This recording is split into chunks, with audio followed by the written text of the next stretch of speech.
A woman by the name of Lil. Otherwise, we don't say her name, but it would be spelled Lilith. And it's funny, there's actually a Jewish, I don't know if it exists anymore, but at one point there was a Jewish feminist magazine named after her.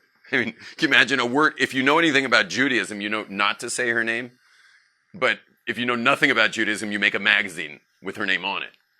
You know, and what was the point of her? The whole point of the tradition about her is her whole job was to dominate Adam. Which is like kind of funny that a feminist magazine would put a name of a female who's out to dominate man. You know, it's pretty interesting to name your magazine that. Right? It's pretty strange. Like, can you be any more obvious that that you're there to dominate ultimately the men? So, now I don't know if that magazine's still in circulation. I highly doubt it, but I did see a couple of volumes of it over my years. Anyway, so she was I don't know where she shows up regarding Eve, but she ultimately wanted to dominate man, otherwise known as our sages said, our Kabbalists say, to be on top. She wanted to dominate Adam.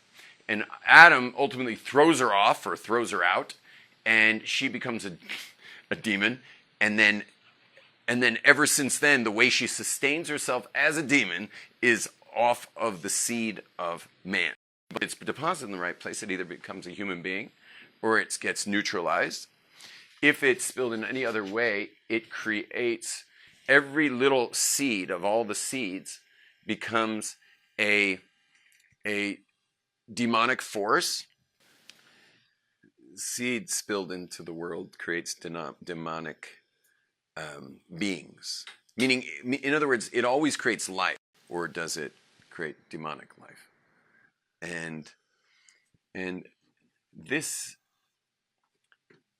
and as we said before, it's actually, Lil is the benefactor. She's the one who gets, sorry, not the benefactor, the beneficiary.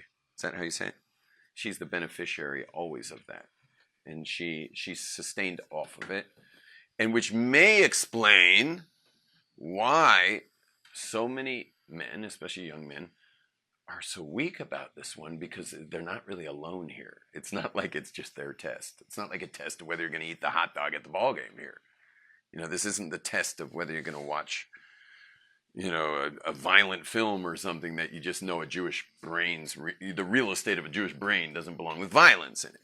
You know, that's just not part of the real estate of a Jewish mind. So you'd never watch a film with violence or swearing, you know, or like, that's just, I mean, I understand loving the arts, you know, Jews are into the arts, but we draw the line of our mental real estate. The three things you don't ever have in a movie if you want to protect the Jewish mind's real estate is you know, anything sexually explicit, swearing, and violence. Like, those are things that just will, you know, good luck davening after watching that movie, you know. And then don't come to rabbi and say, oh, you're having trouble connecting. It's like you just burned off your antennas, you know, like, what do you expect from me? You know, like, anyway, but it explains the test that these young men have is, and even not young men have, is because they're not alone in this. There's another being involved. And there's usually, when a man has, or a woman or a man has a Yetzer Hara to do something, like they don't want to bench, so they're just going to like make mazonos everything, you know. I just ate my first mazonos roll in Israel.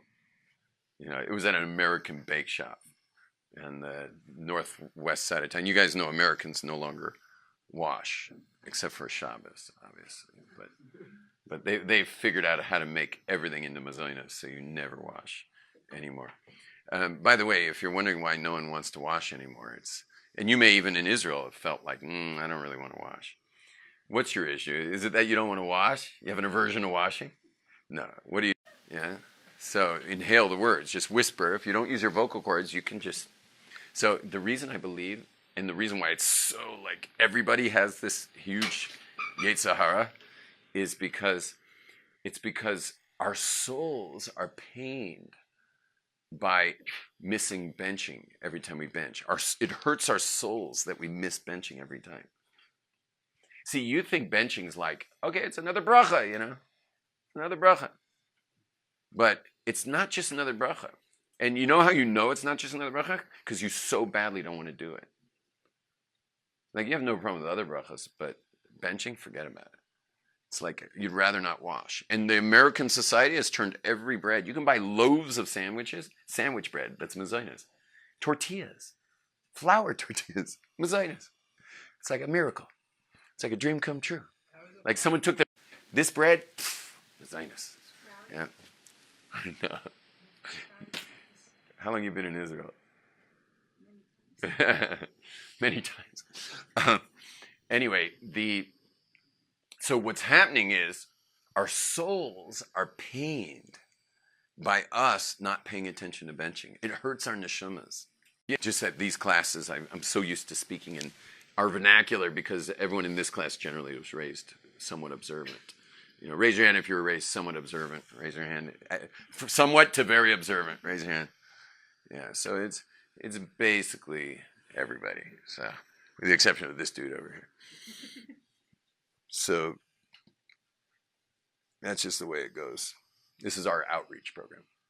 I mean, where else do frum people get to learn co-ed? It's like we're like running a major racket over here.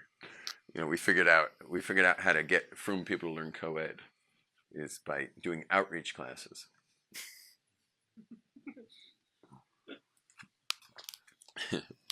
But really, this is really in reach, obviously. Now, so check this out. I was in a Kabbalah class, which is running for years and years and years and years. It's been going for 40 years already, and I was part of that chabura for many, many years. And one of the things we were going to do was the Rebbe was going to take us through the whole Sidur, literally from Modeh Lefanecha till the end of Musaf of Shabbos. That's what we were going to do together, including Rosh Chodesh. And what happened was Shachris took us 2 years. So when we finally got to Birkas Hamazon, that's after Shachris, when we got to Birkat Hamazon, the blessing after the meal. So us guys in the Chabur were like, in the group, we were like, phew. Guess what? 2 more years. Each line had like 10 times more Kabbalah than all of Shachris. And it was only after we finished those 2 years I finally realized why no one wants to watch. Because the soul can't take it. The way we bench, the soul can't handle it. Just can't handle it. And so we'd just rather not eat. And in America, they already flipped the food to because what was happening, I think the bakeries were going out of business. No one wants bread. No one wants bagels. No one wants bread anymore.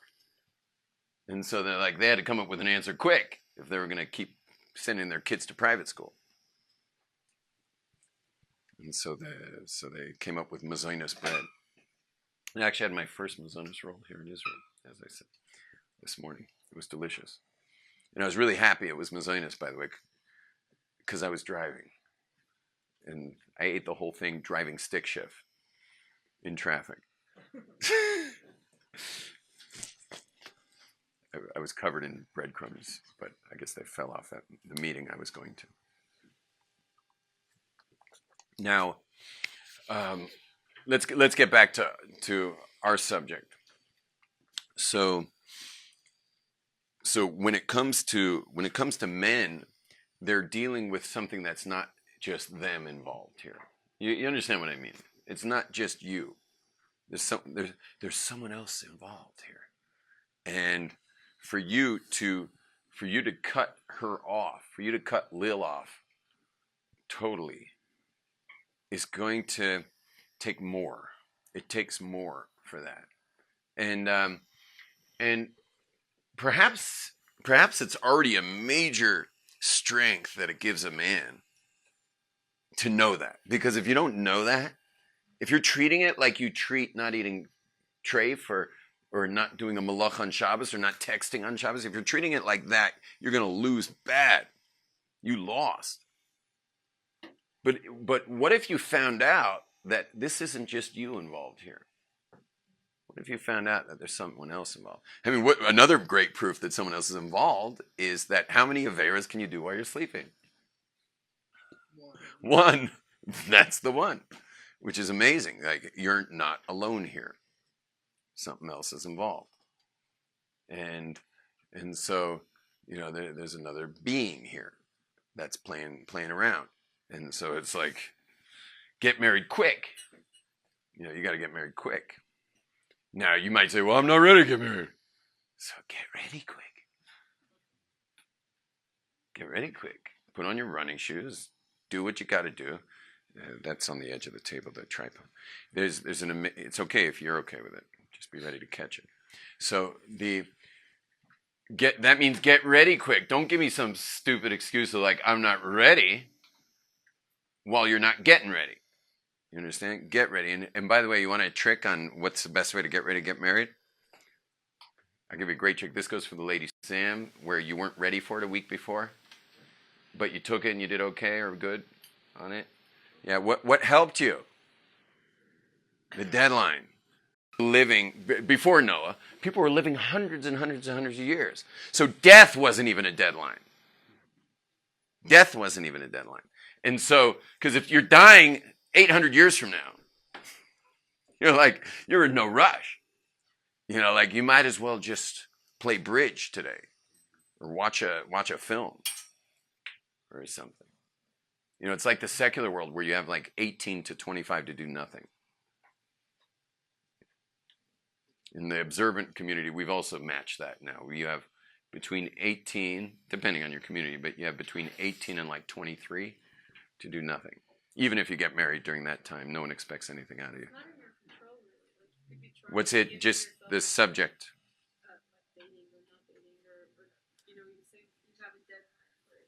Deadline for. That's right. Yeah. So this nice lady said that it's not up to you when you get married. Yeah, we're in agreement on that. I'm just saying that if you're not ready to get married, you need a deadline of when you're going to date to marry. It doesn't mean you're getting married. It just means you got a deadline to date to marry.